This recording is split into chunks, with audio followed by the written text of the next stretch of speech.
Assalamualaikum warahmatullahi wabarakatuh. Perkenalkan, nama saya Milariani Amelia dari kelas akuntansi 4B Fakultas Ekonomi Universitas Kuningan.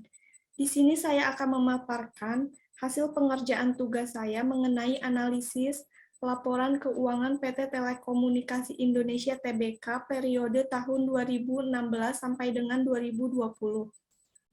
Langsung saja kita masuk ke profil perusahaan. PT Telekomunikasi Indonesia Tbk atau PT Telkom didirikan di Kota Jakarta pada tanggal 6 Juli 1965. PT Telkom Indonesia adalah badan usaha milik negara yang bergerak di bidang jasa layanan teknologi informasi dan komunikasi atau TIK dan jaringan telekomunikasi di Indonesia. Telkom mengklaim sebagai perusahaan telekomunikasi terbesar di Indonesia dengan jumlah pelanggan telepon tetap sebanyak 15 juta dan pelanggan telepon seluler sebanyak 104 juta. Pemegang saham mayoritas Telkom adalah pemerintah Republik Indonesia sebesar 52,09%, sedangkan 47,91% sisanya dikuasai oleh publik. Saham Telkom diperdagangkan di Bursa Efek Indonesia dengan kode TLKM dan New York Stock Exchange dengan kode TLK.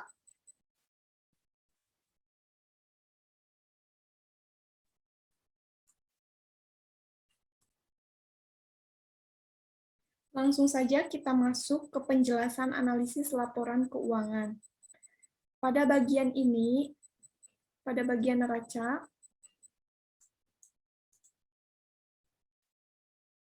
ada akun aset, liabilitas, dan ekuitas.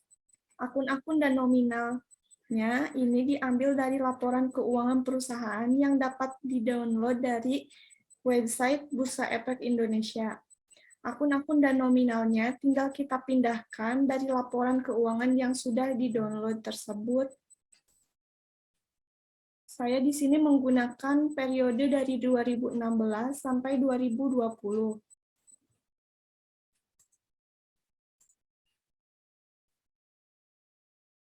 Selanjutnya ada laporan laba rugi. Pada laporan laba rugi ada akun pendapatan, laba usaha, laba sebelum pajak penghasilan, laba tahun berjalan, dan laba per saham dasar. Akun dan nominalnya ini juga sama, tinggal dipindahkan dari laporan laba rugi yang sudah di-download di laporan keuangan Bursa Efek Indonesia. Di sini juga sama menggunakan periode tahun 2016 sampai dengan 2020.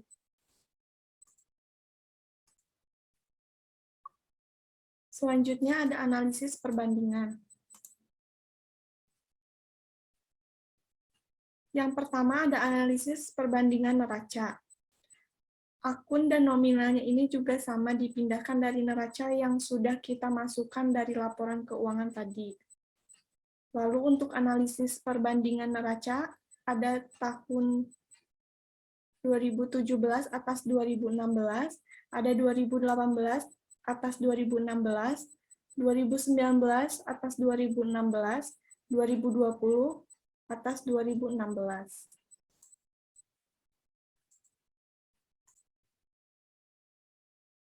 Saya akan contohkan pada akun kas setara kas, perhitungan USD-nya, nominal kas, dan setara kas pada tahun 2017 dikurangi kas dan setara kas pada tahun 2016. Yang ini dikurang yang ini. Hasilnya itu adalah USD. Kemudian, persentase yang ini didapat dari hasil USD yang telah dihitung dibagi dengan kas setara kas tahun 2016 yang ini menghasilkan negatif 16%. Sedangkan rasio dihitung dari setara kas dan setara kas pada tahun 2017 dibagi dengan kas dan setara kas pada tahun 2016, menghasilkan rasio 0,84.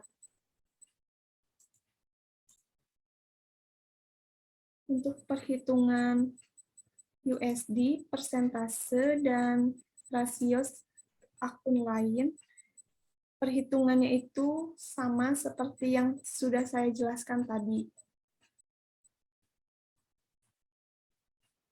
Kemudian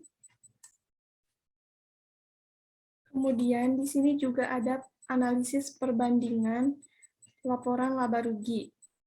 Caranya sama seperti yang sudah dijelaskan di atas. Untuk perhitungan USD, persentase dan rasio pada akun lainnya setiap tahun, ya, caranya itu sama seperti yang sudah saya jelaskan tadi.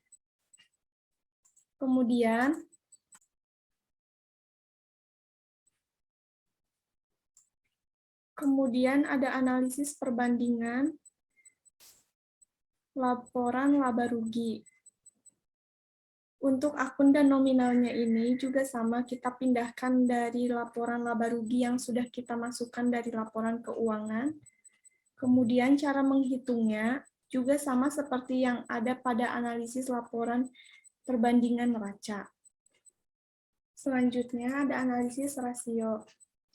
Pada analisis rasio, terdapat rasio likuiditas yang terdiri dari current ratio, asset ratio, cash ratio, working capital to total asset ratio.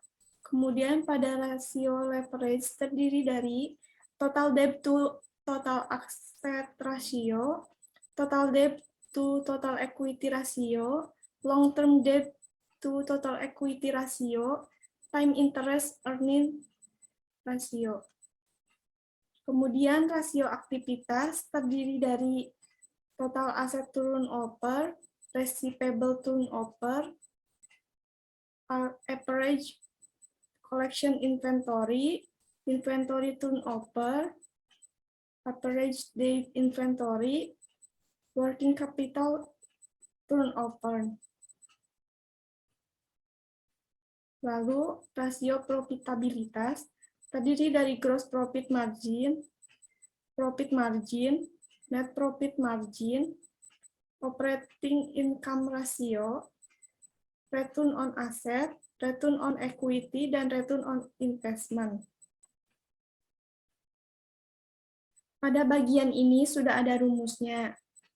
Jadi kita tinggal memasukkan nominal sesuai nama akunnya saja. Setelah dilakukan perhitungan, di bagian bawah analisis ada tabel rasio perbandingan. Contohnya ini rasio likuiditas, current ratio pada setiap tahunnya. Pada tahun 2016 ada 1,20, pada 2017 1,05, 2018 0,94, 2019 0,71, pada tahun 2020 0,67.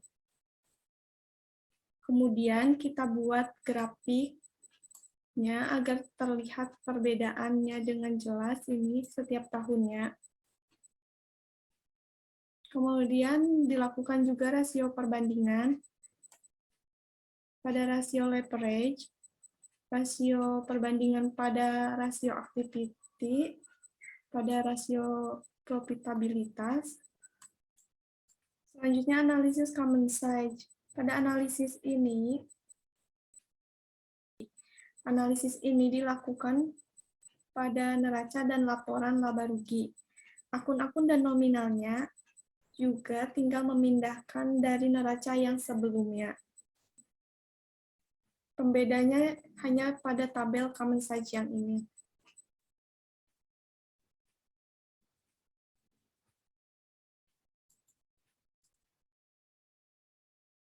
Saya akan contohkan perhitungan common size pada kas dan setara kas.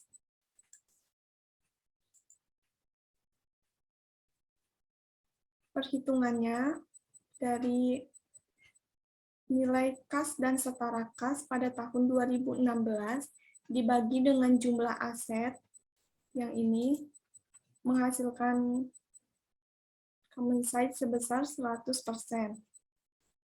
Kemudian perhitungan common size yang lainnya pun sama seperti yang sudah saya jelaskan tadi. Tinggal mengikuti saja. Sedangkan akun liabilitas dan ekuitas dibagi dengan jumlah ekuitas, liabilitas dan ekuitas yang ini.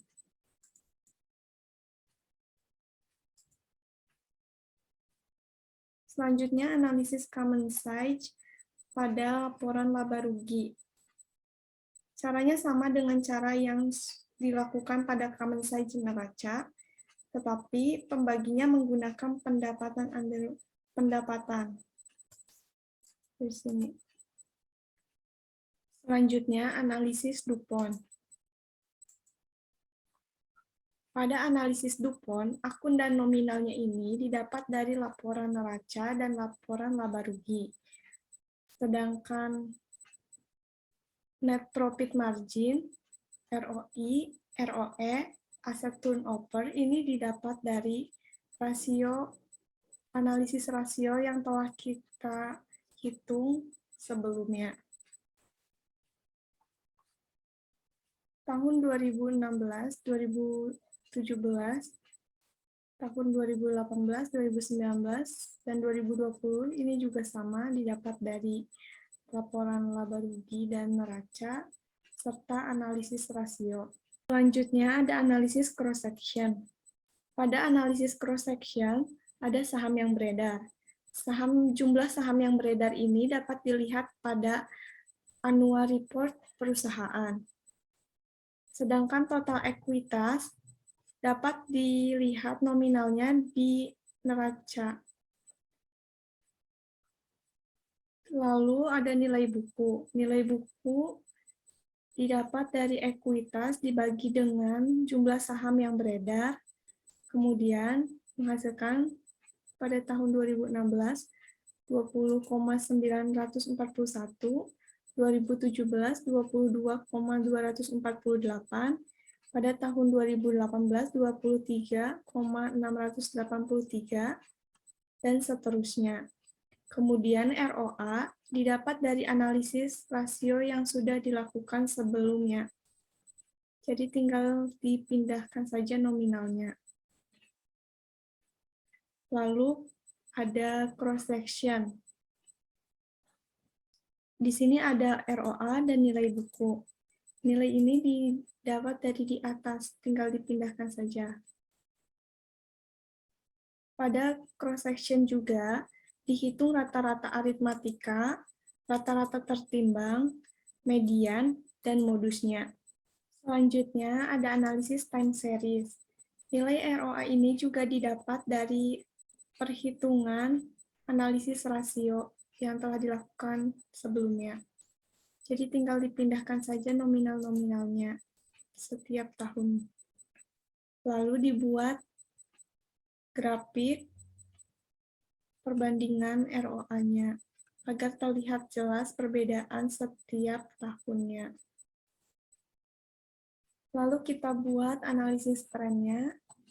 Nominal tabel penjualan yang ini kita dapat dari laporan laba rugi yang sebelumnya. Lalu kita totalkan. Kemudian karena kita memakai 5 tahun, maka kodenya menjadi 2016 itu negatif 2, 2017 negatif 1, 2018 0, 2019 1, dan 2020 2. Kemudian kita kalikan tabel Y dan X. Lalu kita totalkan lagi. Pada tabel X kuadrat ini didapat dari kode X, di kode X yang ini dikuadratkan saja. Lalu ditotalkan. A sama dengan jumlah Y per N. N ini adalah jumlah tahun. A ini didapat dari total penjualan yang ini, jadi dibagi 5. Mendapatkan hasil ini. Lalu B, jumlah Y dikali X per X kuadrat. Jumlah yang ini dibagi dengan ini. Maka menghasilkan nominal ini. Jadi langsung didapat persamaan tren sebesar ini. Kemudian dilakukan perhitungan dari persamaan tersebut, lalu X-nya diganti dengan disesuaikan dengan kode tahun. Seperti tahun 2016 itu -2. Setelah dilakukannya perhitungan, maka kita buat grafik analisis tren penjualan agar kita dapat melihat perbandingan penjualan awal dengan penjualan tren dari tahun ke tahunnya. Ini adalah analisis tren. Pada analisis tren juga dilakukan pada neraca dan laba rugi. Akun dan nominalnya tinggal kita pindahkan dari neraca dan laba rugi yang sebelumnya sudah kita buat. Nanti kita akan menghitung analisis trennya. Tahun 2016 digunakan sebagai tahun dasar perhitungan. Saya akan contohkan perhitungan analisis tren tahun 2017. Ini didapat dari kas dan setara kas tahun 2017 dibagi dengan kas dan setara kas tahun 2016. Maka mendapatkan hasil 84,47%. Kemudian, perhitungan pada akun-akun selanjutnya dan tahun-tahun selanjutnya juga sama, perhitungannya seperti yang sudah saya jelaskan yang ini. Kemudian, kita buat tabel analisis tren neraca. Jumlah aset lancar, jumlah aset tidak lancar, jumlah aset, dan lain-lainnya ini didapat dari perhitungan yang sudah kita lakukan di atas ini. Kemudian, kita buat grafik tren neraca agar dapat terlihat perbedaannya dari setiap tahunnya.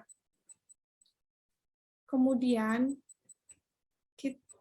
pada analisis tren laporan laba rugi, juga kita lakukan perhitungannya sama seperti contoh yang di atas. Lalu dibuat juga analisis tren laporan laba rugi. Pendapatan, laba usaha, laba sebelum pajak nominalnya didapat dari perhitungan tren yang sudah kita lakukan di atas. Kemudian kita buat grafiknya agar terlihat perbedaan atau perbandingan laba rugi dari tahun ke tahunnya. Sekian pemaparan analisis laporan keuangan yang dapat saya sampaikan. Kurang lebihnya mohon maaf. Wabillahi taufiq wal hidayah. Wassalamualaikum warahmatullahi wabarakatuh.